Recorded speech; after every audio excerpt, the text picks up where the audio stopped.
পুরান ঢাকায় নৃশংস হত্যাকাণ্ডের সুষ্ঠু ও দৃষ্টান্তমূলক বিচার চাই জনমানুষের আকুতি। পুরান ঢাকায় মিটফোর্ড ব্যবসায়ী সোহাগকে প্রকাশ্যে দিবালোকে পিটিয়ে হত্যার ঘটনায় গোটা বাংলাদেশ ক্ষুব্ধ এবং সিসিটিভি ফুটেজে ধারণকৃত এই দৃশ্য এবং গণমাধ্যমের বিস্তারিত বিবরণ প্রকাশের পর তা জনমনে গভীর উদ্বেগ ও ভীতি সৃষ্টি করেছে।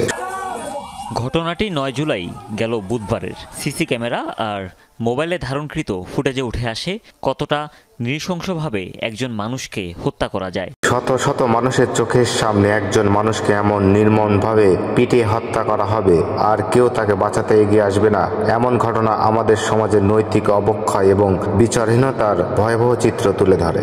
এই হত্যাকাণ্ডের নৈপথ্যে ব্যবসায়িক ও রাজনৈতিক বিরোধের অভিযোগ উঠেছে।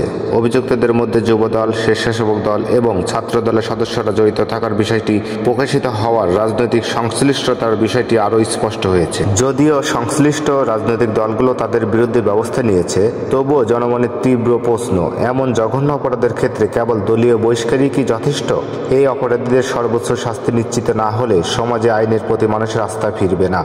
রকমভাবে এই ভয়ঙ্কর ঘটনাকে নিন্দা জানাচ্ছি এবং সেই জন্য আমি বলেছি যে আমার এখানে পেশাগত লোক যারা ছিলেন আনসার বাহিনীর, আপনাদের কেন ব্যর্থতা আসছে সেই জন্য তাদেরকে আমরা বিচারের সম্মুখীন করেছি।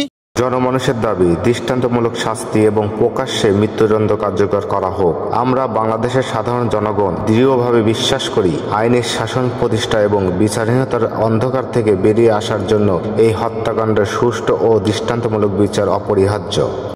একটা সভ্য দেশে ঘটে এটা কোনো সময় আশা করা যায় না। আমরা চাই খুব দ্রুত বিচার প্রক্রিয়া সম্পন্ন হোক, কোনো রকম সময়ক্ষেপণ ছাড়াই দ্রুত বিচার ট্রাইব্যুনালে এই মামলা বিচার কাজ সম্পন্ন করা হোক। দোষীদের সর্বোচ্চ শাস্তি নিশ্চিত করা হোক। যারা এই পৈশাচিক হত্যাকাণ্ডে সরাসরি জড়িত এবং যারা এর নৈপথ্যে কলকাঠি নেড়েছে তাদের প্রত্যেককে সর্বোচ্চ শাস্তি অর্থাৎ মৃত্যুদণ্ড নিশ্চিত করা হোক। প্রকাশ্যে মৃত্যুদণ্ড কার্যকর করা হোক। আমরা মনে করি কেবল কারাগারে মৃত্যুদণ্ড কার্যকর করাই যথেষ্ট নয়, সমাজের সামনে অর্থাৎ প্রকাশ্যে এই জঘন্য অপরাধের মৃত্যুদণ্ড কার্যকর করা হোক, যাতে ভবিষ্যতে কেউ এমন অপরাধ করার দুঃসাহস না দেখায়।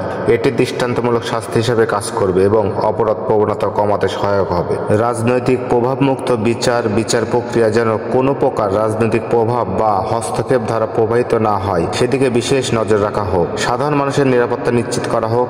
এই ধরনের ঘটনা যেন ভবিষ্যতে আর না ঘটে, সেই জন্য আইনশৃঙ্খলা রক্ষাকারী বাহিনীকে আরও সক্রিয় ও কঠোর হতে হবে। সাধারণ মানুষের জানামালের নিরাপত্তা নিশ্চিত করা রাষ্ট্রের মৌলিক দায়িত্ব। আমরা দৃঢ়ভাবে আশা করি সংশ্লিষ্ট কর্তৃপক্ষ জনমানুষের এই আকুতি গুরুত্ব দেবে এবং সোহাগ হত্যাকাণ্ডের ঘটনায় জড়িত সকল অপরাধীর দৃষ্টান্তমূলক শাস্তি, বিশেষ করে প্রকাশ্যে মৃত্যুদণ্ড কার্যকর করবে। সমাজে ন্যায় বিচার প্রতিষ্ঠা করবে। এই কঠোর পদক্ষেপ হবে ভবিষ্যতে এই ধরনের নৃশংস ও বর্বরোচিত ঘটনা প্রতিরোধের সবচেয়ে বড় উপায় এবং আইনের শাসনের প্রতি জনগণের আস্থা ফিরিয়ে আনার একমাত্র পথ। রকমভাবে এই ভয়ঙ্কর ঘটনাকে নিন্দা জানাচ্ছি এবং সেই জন্য আমি বলেছি যে আমার এখানে পেশাগত লোক যারা ছিলেন আনসার বাহিনীর, আপনাদের কেন ব্যর্থতা আসছে সেই জন্য তাদেরকে আমরা বিচারের সম্মুখীন করেছি। ঘটনাটি ৯ জুলাই গেল বুধবারের। সিসি ক্যামেরা আর মোবাইলে ধারণকৃত ফুটেজে উঠে আসে কতটা নৃশংসভাবে একজন মানুষকে হত্যা করা যায়। একটা সভ্য দেশে ঘটে এটা কোনো সময় আশা করা যায় না।